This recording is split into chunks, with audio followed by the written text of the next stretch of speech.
Assalamualaikum warahmatullahi wabarakatuh. Alhamdulillahirabbil alamin. Bapak Ibu, terima kasih kehadirannya mau mendengarkan presentasi kami tentang executive coach atau becoming professional executive coach. Jadi ini adalah coach adalah sebuah profesi yang bisa dikatakan profesi elit. Saat di Amerika sudah begitu berkembang, di Indonesia baru berkembang. Nah, alhamdulillah kita hari ini menghadapi sebuah kondisi di mana coach sudah mulai dikenal. Di awal-awal 2000, orang belum kenal apa itu coach, sehingga orang susah memperkenalkan coach. Hari ini orang sudah berkenalan dengan coach, tahu itu coach walaupun banyak definisi yang masih salah. Tapi minimal sudah dikenal industrinya, dan saat ini sudah banyak beberapa lembaga coach yang ada. Tantangannya adalah berapa dari coach yang ada itu lokal atau pribumi tanda kutip ya, ataupun muslim gitu. Karena kebanyakan adalah lisensi asing atau asing ya, itu industri itu dikuasai. Itulah mungkin makanya kami lembaga sahabat pangan Sukacare mengadakan pelatihan profesional becoming professional executive coach dengan dua tujuan.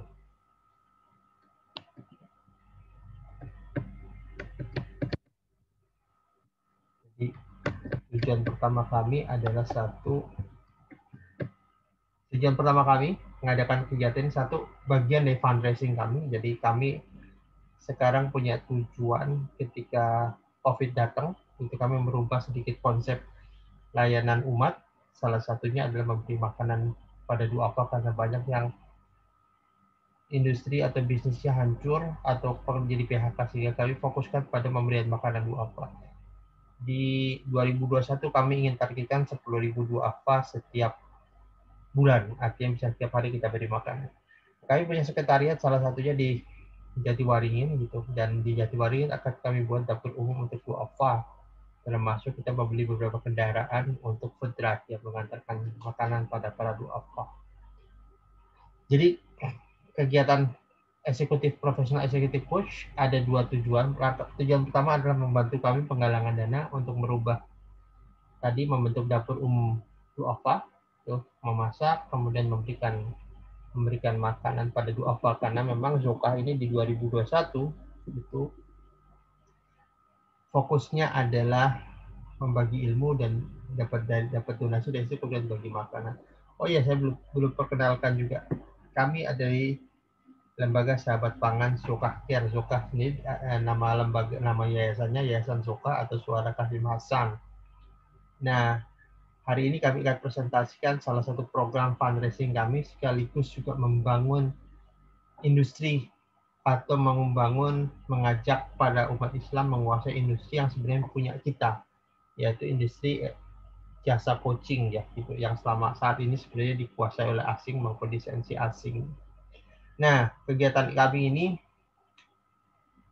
salah satu bentuk fundraising, karena Zokah ketika dibentuk tahun 2015 punya misi, punya tradisi, yaitu tidak meminta uang secara murni. Jadi kami sangat jarang meminta uang atau donasi secara murni gitu, karena kami mengajari tunanetra untuk mandiri, dan kami melakukan itu. Kami mendahulukan jual beli atau tukar menukar lah. Jadi kali ini kami ingin tukar menukar ilmu dengan donasi. Donasi akan kami buat untuk membangun dapur umum duafa, masuk kelengkapannya gitu. Itu langkah pertama, tujuan pertama. Tujuan kedua, kami ingin agar, karena Zoka itu didirikan oleh para profesional corporate education kebanyakan ya, para trainer, juga para trainer di bidang lain, tapi kebanyakan trainer corporate, sehingga kami ingin membentuk namanya eksekutif coach, profesi yang di luar sudah berkembang pesat, itu di Indonesia masih baru gitu. Dan kita ingin muslim menguasai industri ini, karena industri ini sekarang dikuasai oleh asing dan lisensi asing. Di Inggris, gerakan muslim coach sudah bergerak dan mereka ingin menguasai industri ini. Ya, di Indonesia belum banyak gerak gitu.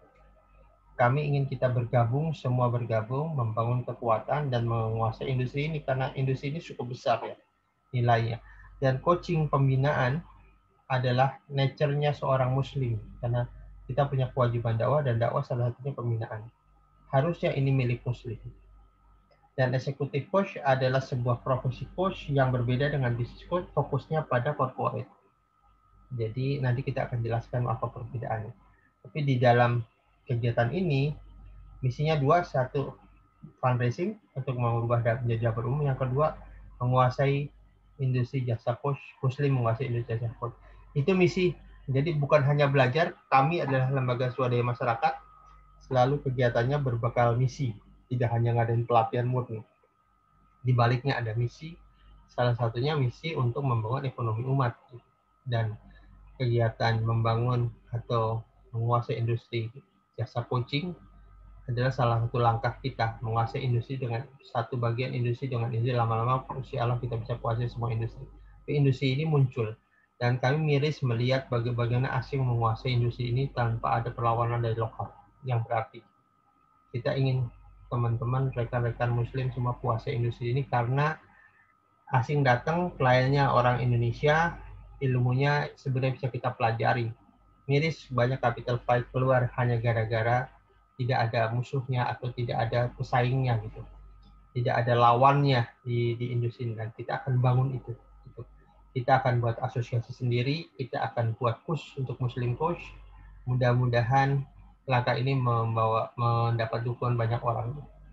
Oke, jadi tadi saya jelaskan langkah pertama bangun kegiatan sosial, bangun dapur umum, yang kedua membangun atau menguasai industri jasa bisnis, jasa eksekutif coach gitu. Nah, ini yang mau kita kejar. Nah, sekarang kita diskusi dulu apa itu coaching ya. Coaching secara sejarah pertama kali dikembangkan oleh Timothy Gallwey ya, seorang pelatih tenis ya. Kemudian dia tahu orang itu bisa main tenis bagus kalau inner game-nya, permainan di dalam internalnya bagus gitu.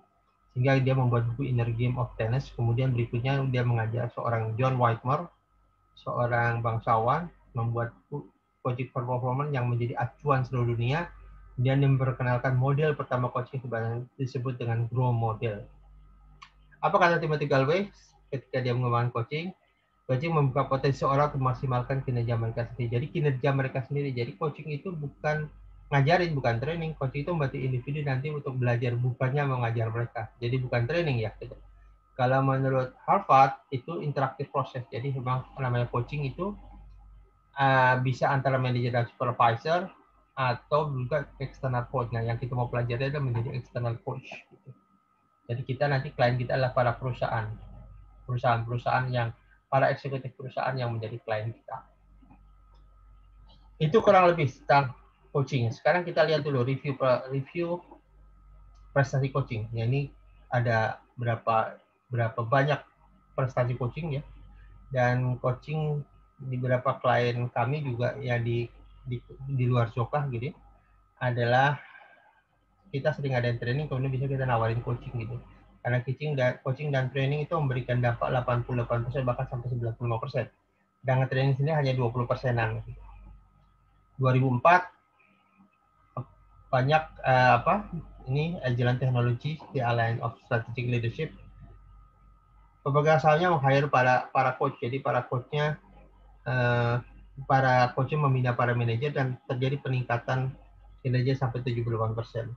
Dan lebih dahsyat lagi dalam Fortune Magazine mereka menggunakan jasa coaching dan tenaga meningkat sampai 35%, bahkan di MetLife itu kurang lebih di atas itu. Survei juga Fortune 500 perusahaan-perusahaan bagus di Fortune 500 sudah menggunakan coaching dan peningkatannya luar biasa, bahkan sampai ribuan persen ya mereka gunakan. Jadi coaching itu memberi dampak pada kehidupan perusahaan ya di perusahaan. Dan coaching sekarang adalah industri profesional yang berkembang pesat. Banyak orang mengambil pelatihan coach untuk menjadi seorang coach karena mereka yang pengalaman. So, kita akan bicara tentang sejarah dulu coachingnya sebelum kita masuk apa itu coaching gitu.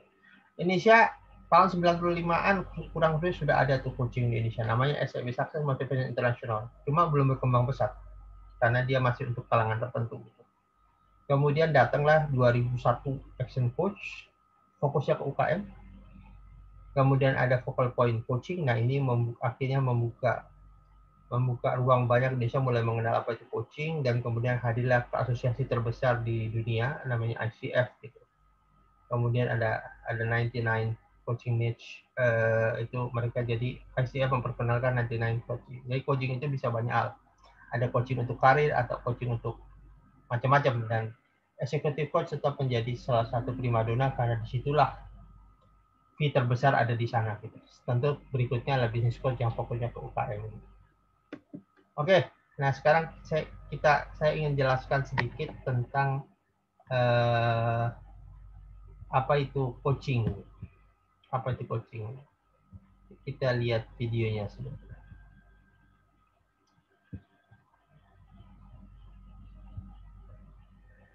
Kita lihat apa itu coaching.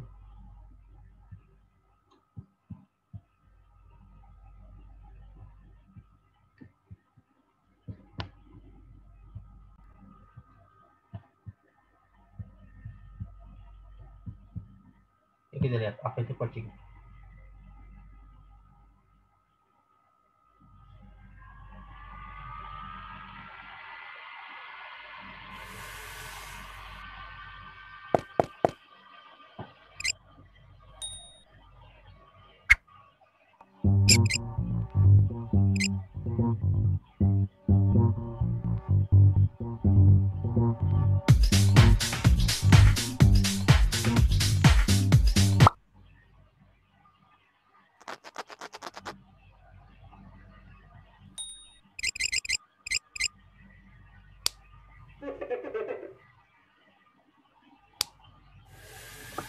Nah, inilah langkah coaching. Langkah coaching pertama adalah klien datang, membicarakan masalahnya apa, mendapatkan clear masalah, kemudian bahkan persetujuan, yuk mau hire coaching, kemudian kita salaman lah sebagai seorang coach dan seorang klien, kita salaman untuk memecahkan tantangan yang dihadapi oleh seorang coach.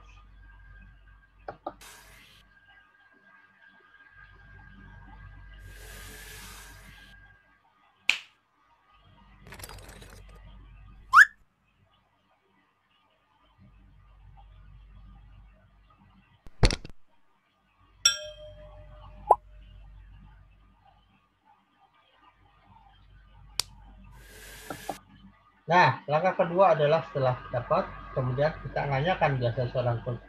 Sekarang dari kondisi ini apa yang mau diinginkan dari kondisi itu. Jadi ya apa hasrat atau apa yang mau dia ingin capai dari sesi coaching ini. Kemudian setelah coach ada coach itu adalah kliennya ya, kita menunjukkan apa yang mau dia capai.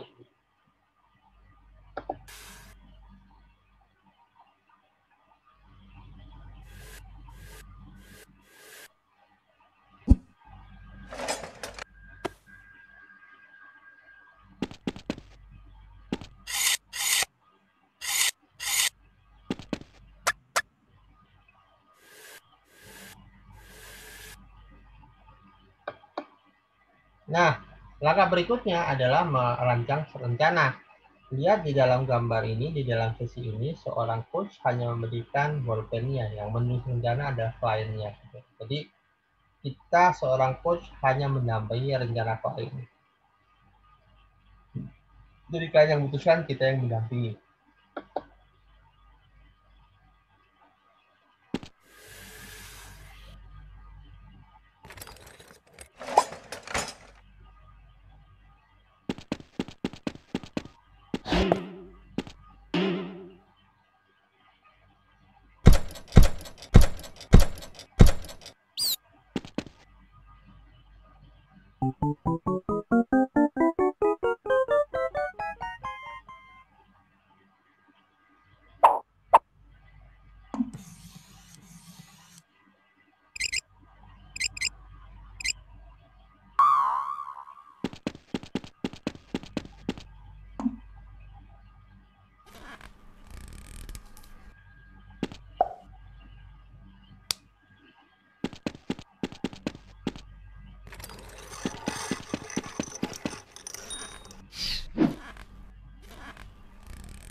itulah coaching ya. Jadi Bapak Ibu, tadi kita bisa lihat apa yang terjadi di dalam penjelasan tadi. Pertama, coaching itu menentukan memahami masalah yang ada, kemudian salaman sama coach ya, kita akan mengarahkan ke sini. Langkah berikutnya membuat planning. Jadi langkah berikutnya adalah menentukan visi, mau apa ini, dari kondisi ini kita mau langkah apa. Baru setelah itu membuat planning itu, kemudian langkah berikutnya adalah mendampingi klien dalam perjalanan. Dan just in case dia ada tantangan, dia kembali ke coach, dan coach memberikan arahan, kemudian dia melangkah, dan terakhir dia mendapatkan kesuksesan. Ingat, proses coaching tidak ada ngajari, proses coaching hanya akan memberikan tools Anda berpikir konteksnya, dan salah satu tools coaching adalah bertanya. Bertanya adalah menggali pertanyaan-pertanyaan dalam internet, menemukan kejeniusan diri, dan mengajak klien menemukan jawaban atas tantangan dihadapi, dan mengerjakan sesuai dengan perencanaan yang ada. Gitu. Dan itu didampingi terus dari waktu ke waktu. Itulah tentang coaching gitu. Dan coaching ini berbeda-beda tergantung topiknya. Nah, yang ngetop sekarang itu memang ada executive coach dan business coach. Apa perbedaannya gitu? Business coach fokusnya biasanya kliennya UKM ya. Topiknya tentang kinerja bisnis, meningkatkan omset dan sebagainya. Dia mendampingi klien menemukan jawaban, membuat planning, menemukan jawaban, kemudian mendampingi klien dalam mengerjakan tantangan dihadapi. Rate fee-nya standar UKM lah, maksudnya ya tergantung UKM yang Bapak Ibu nanti dapatkan. Kalau mikro kecil, kalau menengah atas jelas besar ya. Gitu. Tanggung jawabnya pada pemilik bisnis. Kalau eksekutif coach, yang di coach adalah para eksekutif perusahaan, manajer, CEO dan sebagainya gitu. Topiknya tentang kinerja mereka dalam kegiatan mereka sehari-hari. Jelas fee-nya lebih besar dan tanggung jawabnya pada ERD gitu. Jadi perbedaan eksekutif coach dengan business coach. Eksekutif coach lebih ke eksekutif perusahaan. Dunianya berbeda. Dan di situ coach mendampingi, memastikan klien kontrak. Coach tidak akan ngajari, itu membedakan dengan training ya. Kalau training mengajarkan sesuatu, kalau coach tidak, coach mendampingi klien, menemukan kejeniusannya diri untuk mendapatkan jawaban dari tantangan yang dihadapi. Jadi coach sama trainer jelas berbeda. Coach sama konsultan juga beda. Konsultan itu adalah mengerjakan sesuatu untuk klien. Kalau coach tidak mengerjakan sesuatu, yang mengerjakan adalah kliennya. Coach hanya memberikan arahan melalui pertanyaan, memastikan klien punya pola pikir yang tepat dan melangkah dengan cara yang tepat. Itu tentang konsultan. Jadi beda antara konsultan, trainer, dan coach itu dua profesi yang berbeda. Mentoring juga berbeda. Mentoring adalah misalnya saya pengalaman di bisnis garmen, maka saya akan bisa menjelaskan tentang bagaimana cara bisnis garmen bekerja. Mentoring adalah berbagi pengalaman. Beda dengan coach. Coach tidak berbagi pengalaman. Bahkan seorang coach yang tidak punya pengalaman bisnis, tapi dia punya kemampuan bertanya, kejelian dalam menatap masalah, kejelian dalam mengetahui apa yang ditantangkan klien, kejelian dalam membuat klien menemukan jawaban, itu bisa menjadi seorang coach yang hebat. Jadi tidak harus punya pengalaman yang sama dengan klien gitu. Bahkan coach yang bukan pebisnis itu bisa melakukan sesi selama dia punya pengalaman supaya pemahaman yang tepat, punya kedewasaan dalam berpikir dan menguasai teknik coachingnya dan juga. Nah, Bapak Ibu, tadi kita sudah jelaskan apa itu coach, apa itu executive coach dan business coach, dan kita sekarang memfokuskan pada executive coach. Nah, pelatihan executive coach Bapak Ibu sangat mahal, Bu. Di dalam online-nya saja sudah dijual 12.500.000, aslinya paling murah 30 juta. Di Indonesia International Coaching Federation saat ini punya kurang lebih hampir 40.000 coach seluruh dunia. Dan mereka mahal gitu, latihannya gitu, tapi mereka menjamin bahwa kualitasnya bagus. Walaupun tidak pasti juga, tapi mereka menjamin seperti itu. International Coaching Federation adalah komunitas yang dibentuk yang tadinya adalah para alumni pelatihan coach, kemudian untuk komunitas sendiri, dan komunitasnya sekarang sudah dianggap karena mereka punya kemampuan promosi yang bagus sehingga CF menjadi salah satu asosiasi yang dikenal. Sebenarnya banyak beberapa asosiasi lain. Nah, kami hari ini karena Bapak Ibu hadir di sini ingin mencetak 10.000 eksekutif muslim coach. Ketika ini terjadi, kita ingin membentuk asosiasi, dan asosiasi ini nantinya mensertifikasi para coach gitu, mempunyai standar sendiri, punya silabus sendiri, punya cara sendiri, gaya muslim ya dalam meng-coach. Itu yang mau kita kejar. Jadi saya berharap Bapak Ibu bisa termasuk dalam bagian 10.000 ini, karena 10.000 ini akan menjadi pelopor coaching dan mengurung industri jasa coaching di Indonesia. Jadi usahakan itu muslim yang menguasai lah. Jangan capital flight ke bawah keluar gitu. Nah, cara kita ngembangin 10.000 ada dengan sistem namanya group coaching system. Group coaching sekarang salah satu media baru, salah satu tools yang sebenarnya awalnya nggak ada, kemudian dikembangkan karena banyak perusahaan ingin menghemat dalam meng-hire coach, jadi mereka membuat namanya group coaching. Nah, di dalam kegiatan kita akan mengembangkan 10.000 coach dengan sistem group coaching system, di mana orang kita akan pertama kali belajar teknik eksekutif muslim coach, kita akan belajar tentang apa itu group coaching. Dan kita akan menyebarkan ilmu ini dengan cara group coaching system. Materinya akan diberikan selama 10 session 100 jam melalui online, melalui Telegram maupun WA group gitu. Dan kita akan berikan setiap dalam 10 sesi pertemuan kurang lebih 2 jaman dah satu sesi atau bahkan kurang. Intinya 10 sesi dihitung secara itu ada 25 jam. Ditambah setelah itu Bapak Ibu wajib membuat sesi tersendiri, eksekutif coaching session sendiri, di coaching session ataupun mau infak terserah 75 jam, jadi totalnya adalah 100 jam. Itulah praktek di luar. Dan ini termasuk rendah ya. Kalau kita ikut di Cambridge itu bisa sampai 200 jam, 200 sampai 250 jam sebelum dia mendapatkan sertifikat. Gitu. Nah, berapa bayarnya? Kita tahu di luar sangat mahal, karena ini generasi awalan, kami hanya mengatakan infak terbaik. Karena kembali inilah kegiatan galang dana yang mengadakan adalah LSM, bukan lembaga pelatihan. Gitu. Jadi kita akan infak dulu. Nah, kemudian nanti ujiannya kami akan dilakukan oleh lembaga pelatihan profesional yang akan kami tunjuk. Jadi infak terbaik di luar ujian. Belum tahu uang ujiannya berapa. Gitu. Mungkin antara 200-300 ya. Kami akan tekan supaya itu dimurah gitu, agar Bapak Ibu bisa semua mengikuti dan mendapatkan sertifikat sebagai eksekutif muslim coach. Gitu. Harapan kita seperti itu. Nah, bagaimana caranya mendapatkan 10.000 orang? Ini langkahnya. Jadi pertama kali kita akan rekrut 100 sampai 150 orang di grup WA group gitu. WA group ya. Kecuali nanti ada keputusan lain dari manajemen pindah, kalau WA tetap mempertahankan, tetap menyebarkan informasi internal para penggunanya itu yang sedang santer ya.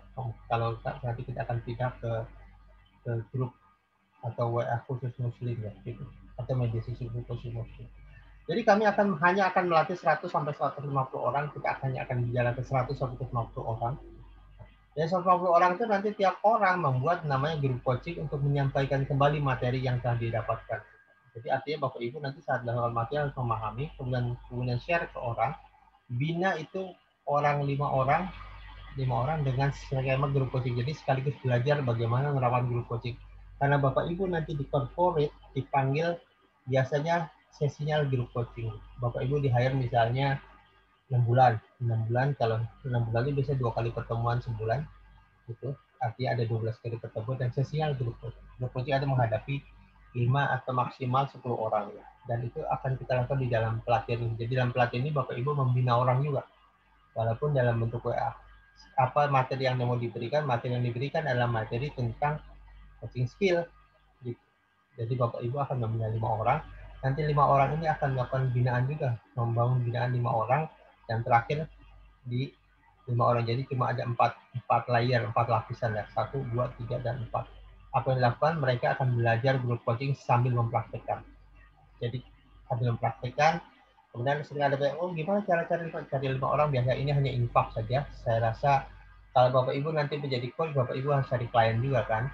Harus cari klien dan dengan rate yang mahal atau rate terserah Bapak Ibu. Ini kita ajak orang dengan rate yang hanya infak dan kita bekerja membangun bersama. Jadi kalau kita mendapatkan 10.000 orang, itu artinya kita bisa membentuk asosiasi sendiri kita bisa membentuk gaya coaching sendiri, dan kita akan membuat website bersama di mana isi data tiap orang ada di situ, dan para perusahaan kalau mau lihat coach bisa terlihat datanya ada di situ. Jadi bareng-bareng kita bangun asosiasi secara bersama. Jadi kembali kami tegaskan di sini adalah bukan hanya belajar, tapi membangun industrinya secara bersama. Mohon maaf bagi yang hanya ingin belajar saja atau tidak mau berbagi, di sini bukan tempatnya. Kami ingin mencari tim yang mau berbagi bersama, membangun industri bersama, dan membangun kekuatan bersama. Kita Muslim perlu menguasai industri ini. Ini adalah industri yang harusnya punya milik Muslim, karena nature seorang Muslim adalah membina. Membina adalah nature seorang Muslim. Dan coaching sebenarnya pertama kali diperkenalkan oleh Nabi Ibrahim. Banyak orang menyebut kata Sokrates sebagai Nabi Ibrahim. Mungkin Bapak Ibu pernah tahu bagaimana Nabi Ibrahim mengajarkan tauhid pada kita. Lihat matahari, oh matahari tenggelam ya. Lihat bulan, itulah teknik coaching, salah satu teknik coaching yang dikemukakan oleh Nabi Ibrahim. Ada banyak teknik coaching Nabi Ibrahim yang sebenarnya kita pakai. Mungkin Bapak Ibu pernah dengar ada salah satu mitra kami mengembangkan materi Ibrahimian self coaching. Itu juga salah satu pembuktian bahwa Nabi Ibrahim telah menerapkan coaching sejak dulu.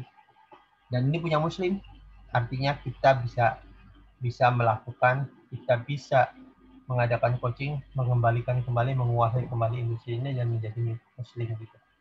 Itu semangat kami. Jadi semangat kami adalah mengajak Bapak Ibu not just belajar, tapi menjadi mitra kami untuk membangun industri ini, menguasai industri ini, dan nanti kita bersama-sama akan mendirikan asosiasi bersama,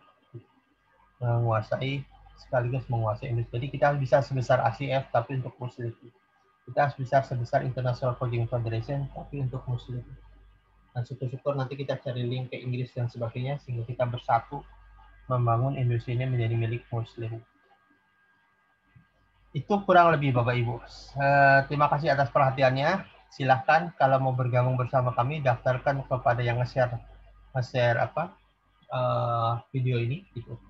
Dan ayo gabung bersama kami. Kami hanya akan membina 100 sampai 150 orang. Setelah itu terjadi viral, terjadi grup coaching system, dan insya Allah tercapai 10 sampai 15 ribu coach baru yang akan menguasai industri, dan juga memberi jalan bagi teman-teman yang PHK, para eksekutif yang usaha hari ini, karena untuk menjadi coach usianya minimal 35 tahun dan punya pengalaman manajerial ya, dan juga punya pengalaman bisnis gitu. Dan itu untuk memberikan wawasan gitu. Nah, itu yang mau diharapkan Bapak Ibu. Ayo gabung, bangun kembali industri ini, dan coaching adalah sebuah profesi berkelas ya, yang dikenal di luar ya. Kalau Anda seorang coach, biasanya orang lebih hormat pada Anda karena adalah orang yang bisa bertemu banyak orang dan membina banyak orang. Dan mudah-mudahan ini menyemangati Anda, menyemangati kita juga. Yuk bangun, Muslim bangkit lah. Dalam kondisi bisa jadi pandemi ini adalah momentum kita untuk bangkit. Ayo bangkit, kuasai industri ini, kuasai yang sebenarnya industri yang nature-nya adalah milik Muslim, dan kita bisa menjadi tanda kutip penikmat utama dari kekayaan alam yang harusnya dimiliki oleh kita ya, para mayoritas yang selama ini kan kita tidak terlalu banyak akses pada kekayaan alam Indonesia, dan kita akan bergerak di sini. Kurangi capital flight, lisensi asing dan asing, jadikan dana itu mengalir ke dalam industri pada negeri kita sendiri. Sekian dari kami, mudah-mudahan memberikan manfaat. Ayo gabung bersama kami, kita sama-sama membangun industri jasa coaching dan menguasai industri. Assalamualaikum warahmatullahi wabarakatuh.